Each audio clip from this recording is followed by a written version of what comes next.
안녕하세요. 이번 시간에는 파이썬 첫 시간, 파이썬의 개요에 대해서 알아보는 시간을 가지도록 하겠습니다.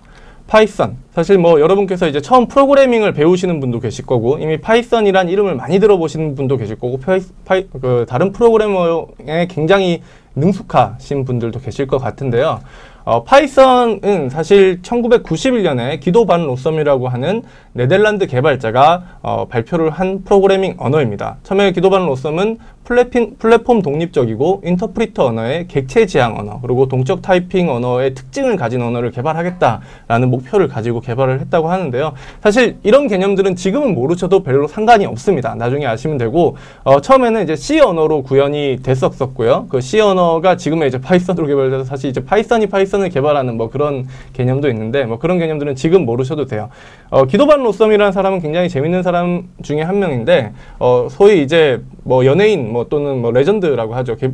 프로그래밍 개발하시는 분들 중에서는 굉장히 많은 사람들이 좋아하시는 분인데, 20대 때 1989년에 크리스마스에 할 일이 없어가지고 파이썬을 처음 개발을 했다고 해요. 그래서 참 뭔가 크리스마스에 일이 없으면 어떤 무서운 일들이 일어나고 있는지 우리가 알 수가 있는데, 기도 반 로썸은 굉장히 코미디 프로를 좋아했다고 합니다. 그래서 몬티 파이썬즈 플라잉 서커스라고 하는 영국의 코미디 프로에서 파이썬이란 이름을 가져와서 자기 자식처럼 이제 이름을 붙여줬다고 합니다.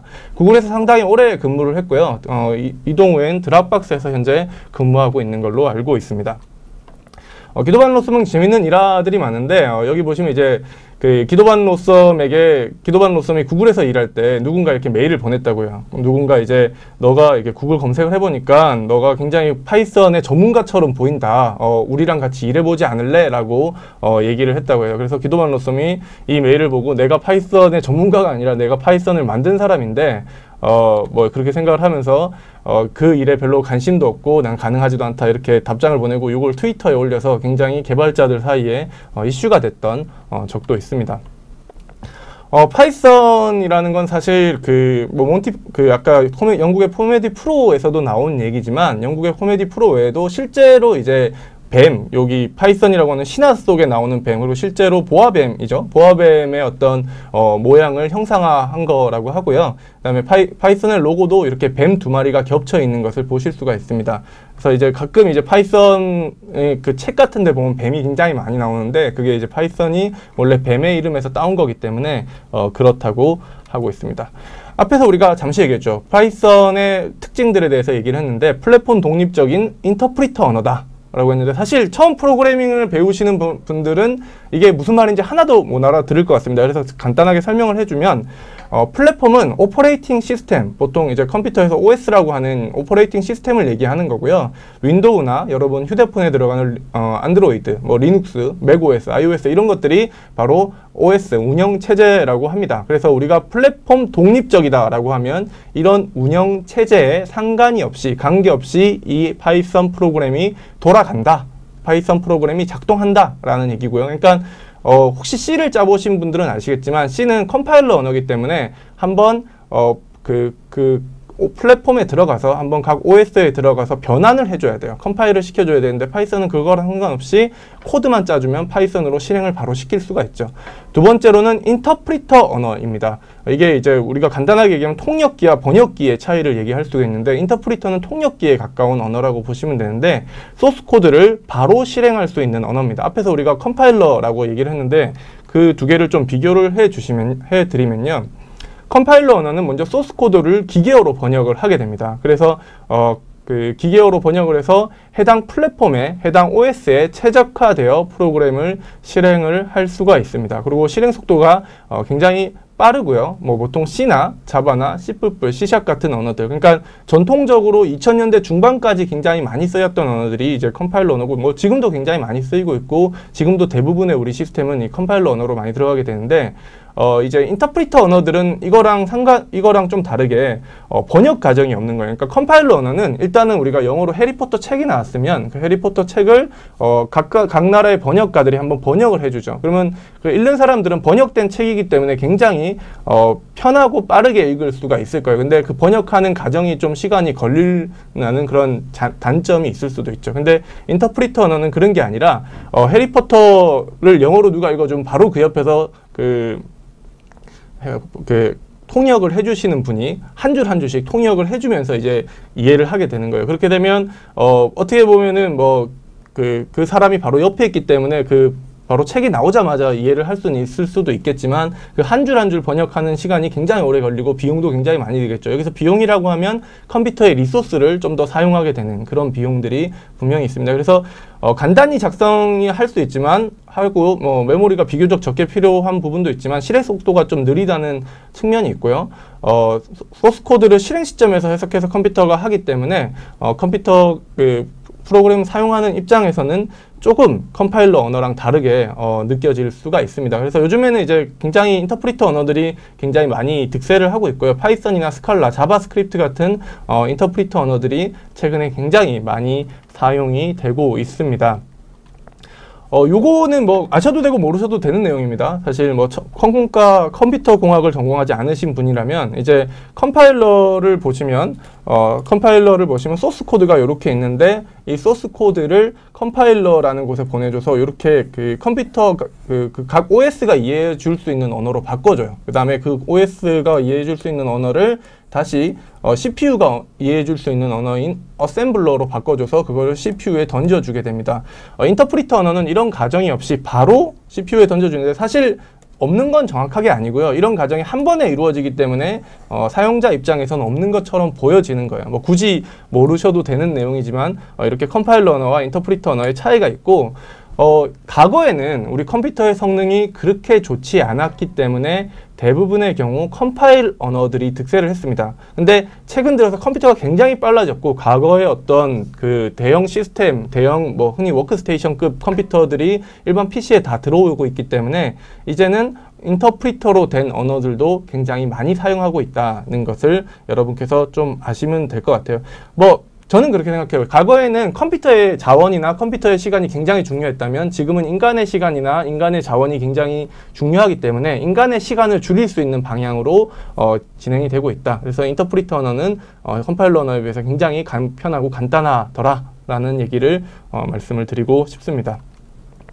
두 번째로는 이제 객체 지향적이고 동적 타이핑 언어라고 했는데 역시 못 알아들을 것 같아요. 이게 객체 지향적 언어라는 거는 실행 순서가 아닌 단위, 모듈 중심으로 어떤 프로그램을 짜게 되면 이렇게 각 프로그램 블락이 있고 이 블락마다 실행을 해서 쭉쭉쭉쭉 내려가게 되는데 이런 게 아니라 어딘가에 먼저 짜놓은 모듈들이 있는 거예요. 모듈들이 있고 모듈 A, B, C 있고 그리고 메인 프로그램이 있어서 얘도 불러오고 그 다음에 얘를 불러오고 뭐 이런 식으로 어떤 모듈 중심으로 프로그램을 작성해서 실행을 하는 방법입니다. 물론 여기서도 순서가 있고 프로시저가 있긴 하지만 그래도 이런 모듈들을 불러오기 때문에 재사용성, 예전에 누가 만들어 놓은 프로그램을 굉장히 쉽게 사용할 수 있다는 장점을 가지고 있고요. 그리고 굉장히 큰 특징 중에 하나인데 동적 타이핑이라고 해서 프로그램이 실행 시점에 프로그램이 사용해야 되는 소스 코드가 사용해야 되는 메모리라든가 어떤 데이터의 타입을 결정을 하는 그런 언어입니다. 이게 나중에 되면 한 번 더 설명을 드릴 건데 동적 타이핑이라는 특징은 파이썬의 굉장히 강력한 장점이자 또 속도를 느리게 하는 단점 중에 하나가 되고 있습니다. 다음으로 왜 우리는 파이썬을 써야 되는가에 대해서 잠시 얘기를 드릴 건데요. 사실 언어들은 굉장히 많습니다. 자바나 C 같은 전통적인 언어도 있고 C#, 루비, PHP, 다양한 언어들이 현재 공존을 하고 있고 많이 쓰이고 있는데요. 그 언어들마다 다양한 특징들을 가지고 있다. 어떤 언어, C나 C++, 자바, 파이썬 같은 다양한 언어들이 있는데 어떤 분께서 이런 언어들의 특징들을 좀 이렇게 무기와 총과 관련돼서 설명을 하신 분이 있어요. 이렇게 자바 같은 경우는 이제 드릴건이라고 하죠. 이렇게 기관총 형태로 표시를 했고 파이썬은 샷건이라는 걸로 표시를 했고 C++ 굉장히 재밌는데 C++은 굉장히 강력해 보이면서도 여기 어깨 쪽에 자기를 다시 찌르는 이런 모습들을 볼 수가 있는데 이게 굉장히 강력하지만 사용자도 힘들다 이런 의미로 이제 받아들이시면 좋을 것 같아요. 그래서 이제 파이썬의 굉장히 큰 특징 중에 하나는 쉽고 간단하고 그리고 다양한 기능들을 제공을 하고 있습니다. 이게 또 다른 총의 모양인데 이게 무슨 로봇같이 이런 총이 있는 걸로 보이시죠? 그리고 파이썬은 쉽고 간단하면서도 인간 지향적인 굉장히 간단한 문법을 자랑을 해요. 화면에 헬로 월드라는 요 글자를 찍는 부분이 있는데 자바 같은 경우는 헬로 월드를 찍기 위해서 이렇게 다양한 코드들을 작성을 해야 됩니다. 실제로 헬로 월드를 찍는 부분은 요거 한 부분인데도 불구하고 사실 여기 위에 임포트 문도 있어야 되죠. 그 부분인데도 불구하고 굉장히 많은 언어들을 써야 되는데 파이썬은 그냥 프린트 헬로 월드 소문자로 써야 돼요. 프린트 헬로 월드라고 치시면 화면에 헬로 월드가 찍히게 됩니다. 네, 굉장히 간단하고 굉장히 직관적인 장점을 가지고 있죠. 또 뭐 1부터 10까지만 해도 자바만 해도 이제 1부터 10까지 찍기 위해서는 이렇게 뭐 브라킷이라고 하는데 이렇게 양쪽에 가로들이 있는 걸 보게 되는데 파이썬은 그냥 i가 있는데 i는 레인지 1부터 10일 안에 포함된다. 그리고 그거를 화면에 찍어라 라고 이렇게 간단하게 굉장히 간단하게 보실 수가 있습니다. 굉장히 언어가 직관적이기 때문에 프로그램을 모르시는 분도 이게 무슨 의미인지는 조금은 이해하실 수 있을 정도로 굉장히 간단합니다. 그리고 다양한 라이브러리와 넓은 활용 범위를 또 가지고 있는데 미국의 어떤 분이 이제 파이썬과 자바에 대해서 비교를 하면서 뭐 이런 비교를 했어요. 에세이를 써오라고 했는데 파이썬으로 쓰신 분은 실제로 쓴 게 없이 import essay라고 쓴 게 다다. 야, 너 에세이 써오라고 했더니 무슨 import essay 쓰고 마냐? 이게 이런 의미로 쓴 건데 이게 무슨 얘기냐면 다른 기능들을 다 가져와서 쓰기 때문에 에세이도 굳이 사용자가 안 쓰고 import essay라고 하면 import가 완성이 된다. 이런 의미예요. 그리고 자바는 이제 이렇게 얘기를 했죠. 야, 너는 에세이 쓰라고 했더니 2페이지 동안 네가 무슨 말을 하는지 내가 도저히 모르겠다. 그러니까 자바는 아까 앞에서도 봤듯이 굉장히 쓸데없는 많은 표현들을 뭐 쓸데없는 건 아니죠. 굉장히 많은 표현들을 그 앞에 하게 돼요. 그러다 보니까 그 원래 의도한 바와 다르게 너무 문장이 길어지는 뭐 그런 단점들을 가지고 있습니다. 그래서 파이썬은 대부분 이제 라이브러리가 이미 많은 다른 사용자에 구현이 돼 있어요. 그래서 특히 통계나 데이터 분석 이런 것들에 대해서 굉장히 많은 그 라이브러리가 있기 때문에 그걸 갖다 쓰는 그런 장점들을 가지고 있습니다. 대표적으로 쓰인 것들 2016년에 세계를 놀라게 했던 뭐 우리나라뿐만 아니라 세계를 놀라게 했던 이세돌과 알파고의 대결에서 쓰였던 프로그래밍 언어도 파이썬으로 작성된 언어를 사용을 했고요. 혹시 영화 인터스텔라를 보시는 분 있으셨는지 모르겠는데 거기에 보면 이제 중력파라고 해서 시간 여행을 하는 장면들이 나오게 됩니다. 그것도 최근에 이제 아인슈타인의 중력파를 확인하기 위해서 많은 연구자들이 그 실험을 했었는데 그때 실험 때 쓰인 언어도 많은 언어 중에 파이썬을 쓰였다고 합니다. 그래서 특히 과학 계산용, 특히 인공지능 뭐 그런 쪽에서 파이썬은 현재 최고의 언어로 각광을 받고 있습니다. 그리고 일반적인 그런 특수한 이젠 특수한 분야도 아니지만 인공지능 분야 말고도 다양한 대중화된 언어로 지금 사용하고 있어요. 예를 들면 2015년에 가장 인기 있는 요 사이트에서 조사를 한 거기 때문에 이게 진리다라고 얘기하기는 힘든데 가장 많이 쓰이는 언어 중에 하나가 자바와 함께 파이썬이 1등으로 현재 기록이 돼 있고요. 2014년에 39개의 주립대, 컴퓨터 사이언스 39개의 주립대로 제가 알고 있는데 주립대에서도 제일 첫 번째로 배우는 컴퓨터 언어가 뭐냐라고 했을 때 파이썬이 1등입니다.